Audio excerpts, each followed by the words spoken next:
Hi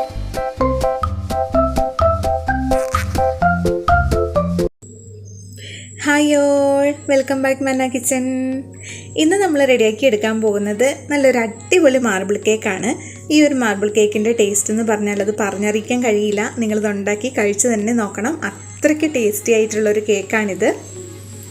അപ്പോൾ വീഡിയോയിലേക്ക് പോകുന്നതിന് മുമ്പായിട്ട് മന്ന കിച്ചൻ ചാനൽ ഇതുവരെ സബ്സ്ക്രൈബ് ചെയ്യാത്തവരുണ്ടെങ്കിൽ, അല്ലെങ്കിൽ ചാനൽ ആദ്യമായിട്ട് കാണുന്നവരാണെങ്കിൽ താഴെ കാണുന്ന റെഡ് സബ്സ്ക്രൈബ് ബട്ടൺ ഒന്ന് ക്ലിക്ക് ചെയ്യാനും പിന്നെ തൊട്ടടുത്തുള്ള ബെല്ലൈക്കൻ കൂടി ഒന്ന് എനേബിൾ ചെയ്തിട്ട് ഓൾ എന്ന ഓപ്ഷൻ പ്രസ് ചെയ്യാനും കൂടി മറക്കരുത് കേട്ടോ.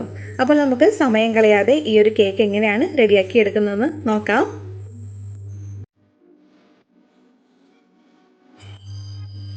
അപ്പോൾ ആദ്യം നമുക്ക് ഡ്രൈ ഇൻഗ്രീഡിയൻസ് അരിച്ചൊരു ബൗളിലേക്ക് ഇട്ട് കൊടുക്കാം. അതിന് വേണ്ടിയിട്ട് ഞാനിവിടെ 3/4 കപ്പ് കേക്ക് ഫ്ലോർ ആണ് എടുത്തിരിക്കുന്നത്. കേക്ക് ഫ്ലോറിൻ്റെ റെസിപ്പി ഇതിന് മുമ്പ് ഞാൻ അപ്ലോഡ് ചെയ്തിട്ടുണ്ട്.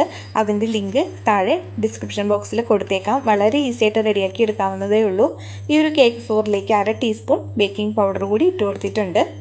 ഇത് അരിച്ചൊരു ബൗളിലേക്ക് ഇട്ട് കൊടുത്തിട്ടുണ്ട്. നമുക്ക് മാറ്റി വയ്ക്കാം. അടുത്തതായിട്ട് ഒരു സോസ് പാൻ എടുത്തിട്ട് അതിലേക്ക് നമുക്കൊരു 100 ഗ്രാം ബട്ടർ ഇട്ട് കൊടുക്കാം. അൺസാൾട്ടഡ് ബട്ടറാണ് എടുത്തിരിക്കുന്നത്. അതിലേക്ക് 1/2 കപ്പ് പാൽ കൂടി ഒഴിച്ചു കൊടുക്കാം. ഇനി ഇത് നമുക്കൊന്ന് ചൂടാക്കി എടുക്കണം. ആ ബട്ടറൊക്കെ നന്നായിട്ടൊന്ന് മെൽറ്റായി വരണം.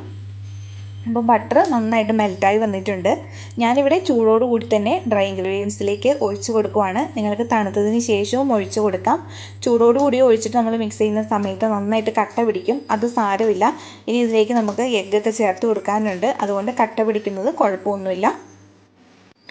അപ്പോൾ ഡ്രൈ ഇൻഗ്രീഡിയൻസിലേക്ക് പാലും ബട്ടറൊക്കെ ചേർത്തിട്ട് മിക്സാക്കി എടുത്തിട്ടുണ്ട്.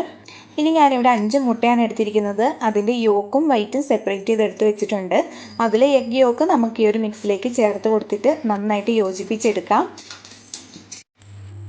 നമുക്കിത് വിസ്ക് വെച്ചിട്ടല്ലാതെ ബീറ്റർ വെച്ചിട്ട് മിക്സ് ചെയ്തെടുക്കാം കേട്ടോ. ബീറ്റർ വെച്ചിട്ട് മിക്സ് ചെയ്യുന്ന സമയത്ത് ഇത്രയും കട്ടയാവില്ല, കുറച്ചുകൂടി ലൂസായിട്ട് കിട്ടും.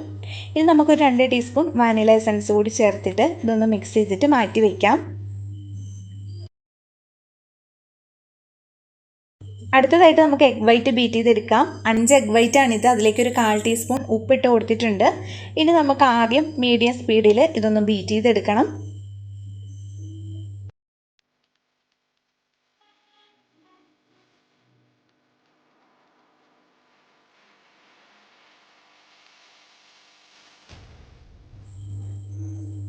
എഗ് വൈറ്റ് ഇത്രയും പതഞ്ഞ് വരുന്ന സമയത്ത് നമുക്കിതിലേക്ക് 1/2 കപ്പ് പഞ്ചസാര ചേർത്ത് കൊടുക്കാം. പൊടിക്കാതെയാണ് ചേർത്ത് കൊടുത്തിരിക്കുന്നത്. പൊടിച്ചിട്ടാണെങ്കിൽ 3/4 കപ്പ് പഞ്ചസാര ചേർത്ത് കൊടുക്കാം.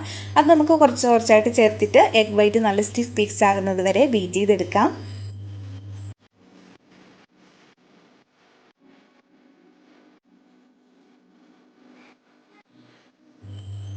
ഇപ്പോൾ നമ്മൾ എഗ് വൈറ്റ് നന്നായിട്ട് ഇവിടെ ബീറ്റ് ചെയ്തെടുത്തിട്ടുണ്ട്. ഇതാണ് ഇതിൻ്റെ കൺസിസ്റ്റൻസി. ഇത്രയും സ്റ്റിഫായിട്ട് കിട്ടണം, എന്നാൽ മാത്രമേ നമ്മുടെ കേക്ക് നല്ല പെർഫെക്റ്റ് ആയിട്ട് വരുള്ളൂ. ഇപ്പോൾ ഞാൻ ബീറ്റർ വെച്ചിട്ട് ഒന്ന് ലൂസാക്കി എടുത്തിട്ടുണ്ട് കേട്ടോ. ഇനി നമുക്ക് ആ എഗ് വൈറ്റ് ബീറ്റ് ചെയ്ത് വെച്ചിരിക്കുന്നത് കുറച്ച് ഇതിലേക്ക് ചേർത്തിട്ട് കുറച്ചും കൂടി ഒന്ന് ലൂസാക്കി എടുക്കാം. ഇപ്പോൾ ആ എഗ് യോക്കിൻ്റെ മൈദയുടെയൊക്കെ മിക്സ് എഗ് വൈറ്റ് കുറച്ച് ചേർത്തിട്ട് ഒന്ന് ലൂസാക്കി എടുത്തിട്ടുണ്ട്. ഇനി നമുക്കിത് ആ എഗ് വൈറ്റിലേക്ക് ഒഴിച്ചു കൊടുത്തിട്ട് നന്നായിട്ട് യോജിപ്പിച്ചെടുക്കാം. ബീറ്റർ വെച്ചിട്ട് മിക്സ് ചെയ്യരുത്. സ്പാച്ചുല വെച്ചിട്ടോ വിസ്ക് വെച്ചിട്ടോ നന്നായിട്ട് യോജിപ്പിച്ചെടുക്കണം. എഗ് വൈറ്റും എഗ് യോക്കും സെപ്പറേറ്റ് ആയിട്ട് കിടക്കരുത്. നന്നായിട്ട് തന്നെ യോജിപ്പിച്ചെടുക്കാൻ പ്രത്യേകം ശ്രദ്ധിക്കണം. രണ്ടും കൂടി നന്നായിട്ട് മിക്സ് ആയില്ലെങ്കിൽ നമ്മുടെ കേക്ക് പെർഫെക്റ്റ് ആയിട്ട് കിട്ടില്ല.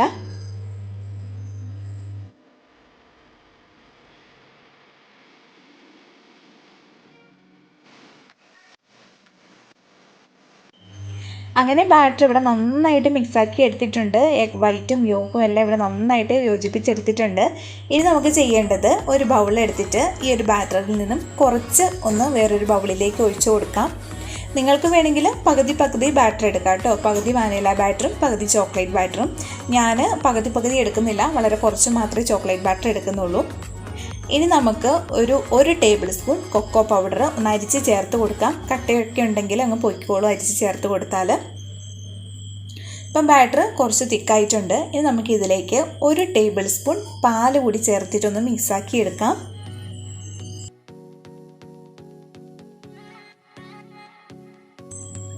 അങ്ങനെ നമ്മളിവിടെ ചോക്ലേറ്റ് ബാറ്ററും റെഡിയാക്കി എടുത്തിട്ടുണ്ട്. ഇത് നമുക്ക് ബേക്കിംഗ് ടിന്നിലേക്ക് ഒഴിച്ചു കൊടുക്കാം. ഞാനിവിടെ 7 ഇഞ്ചിൻ്റെ ബേക്കിംഗ് ടിന്നാണ് എടുത്തിരിക്കുന്നത്. അതിൽ കുറച്ച് ഓയിലൊക്കെ സ്പ്രെഡ് ചെയ്തിട്ട് ബട്ടർ പേപ്പർ ഇട്ട് വെച്ചിരിക്കുന്നതാണ്. ഈ ഒരു പാനിലേക്ക് നമുക്ക് ആദ്യം കുറച്ച് വാനില ബാറ്റർ ഒഴിച്ച് കൊടുക്കാം. അതിന് മുകളിലായിട്ട് ഒരു സ്പൂൺ വെച്ചിട്ട് അവിടെ ഇവിടെയായിട്ട് കുറച്ച് ചോക്ലേറ്റ് ബാറ്റർ ഒഴിച്ച് കൊടുക്കാം. വീണ്ടും വാനില ബാറ്റർ, ചോക്ലേറ്റ് ബാറ്റർ, അങ്ങനെ നമുക്ക് മുഴുവനായിട്ടും ഒഴിച്ച് കൊടുക്കാം.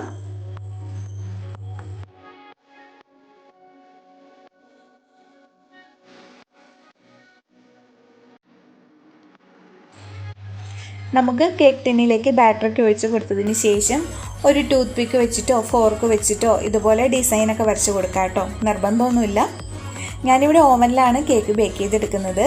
180 ഡിഗ്രി സെൽഷ്യസിൽ ഓവൻ 10 മിനിറ്റ് പ്രീ ഹീറ്റ് ചെയ്തതിന് ശേഷം 180 ഡിഗ്രി സെൽഷ്യസിൽ തന്നെ 40 മിനിറ്റാണ് ബേക്ക് ചെയ്തെടുക്കുന്നത്.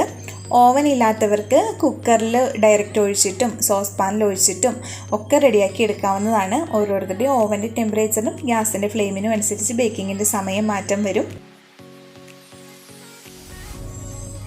അങ്ങനെ നമ്മുടെ മാർബിൾ കേക്ക് ഇവിടെ ബേക്കായി വന്നിട്ടുണ്ട്. നല്ല കറക്റ്റായിട്ടാണ് ബേക്കായി വന്നിരിക്കുന്നത്. നല്ല പെർഫെക്റ്റ് ആയിട്ട് തന്നെ കിട്ടിയിട്ടുണ്ട്. കേക്ക് തണുത്ത് വന്നതിന് ശേഷം നമുക്ക് ബട്ടർ പേപ്പറൊക്കെ ഒന്ന് മാറ്റി കൊടുക്കാം. പിന്നെ ഈ ഒരു കേക്ക് ഞാനിതിൽ കട്ട് ചെയ്ത് കാണിക്കുന്നില്ല. ഇത് എൻ്റെ ഒരു ഫ്രണ്ടിന് കൊടുക്കാൻ വേണ്ടിയിട്ട് ഉണ്ടാക്കിയതാണ്.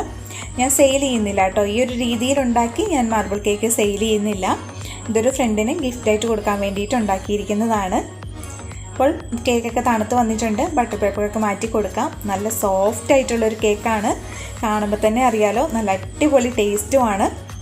അപ്പോൾ നിങ്ങൾ ഈ ഒരു കേക്ക് തീർച്ചയായിട്ടും വീട്ടിലൊന്നുണ്ടാക്കി നോക്കണം. അതിനുശേഷം നിങ്ങളുടെ ഫീഡ്ബാക്ക് അറിയിക്കാനായിട്ട് മറക്കരുത്. ഈ വരുന്ന ക്രിസ്മസിനൊക്കെ എല്ലാവർക്കും ട്രൈ ചെയ്ത് നോക്കാൻ പറ്റിയിട്ടുള്ള നല്ലൊരു അടിപൊളി മാർബിൾ കേക്കിൻ്റെ റെസിപ്പിയാണിത്. പിന്നെ ഈ ഒരു വീഡിയോ നിങ്ങൾക്ക് ഇഷ്ടപ്പെട്ടിട്ടുണ്ടെങ്കിൽ തീർച്ചയായിട്ടും താഴെ കാണുന്ന ലൈക്ക് ബട്ടൺ ഒന്ന് ക്ലിക്ക് ചെയ്യാനും പിന്നെ നിങ്ങളുടെ ഫ്രണ്ട്സിനും ഫാമിലിക്കൊക്കെ ഈ വീഡിയോ ഒന്ന് ഷെയർ ചെയ്ത് കൊടുക്കാനും കൂടി മറക്കരുത്. പിന്നെ നമുക്കൊരു ഫേസ്ബുക്ക് ഗ്രൂപ്പുണ്ട്, മന്ന കിച്ചൻ. ആ ഒരു ഗ്രൂപ്പിൽ എല്ലാവരും ജോയിൻ ചെയ്യണം. പിന്നെ മന്ന കിച്ചണിൽ ഏതെങ്കിലും റെസിപ്പി നിങ്ങൾ ട്രൈ ചെയ്ത് നോക്കിയിട്ടുണ്ടെങ്കിൽ ആ ഒരു റെസിപ്പിയുടെ ഫോട്ടോ ആ ഒരു മന്ന കിച്ചൻ ഗ്രൂപ്പിൽ പോസ്റ്റ് ചെയ്യാനും കൂടി മറക്കരുത് കേട്ടോ. അപ്പോൾ നമുക്ക് വേറൊരു റെസിപ്പി ആയിട്ട് വീണ്ടും കാണാം. Thank you for watching.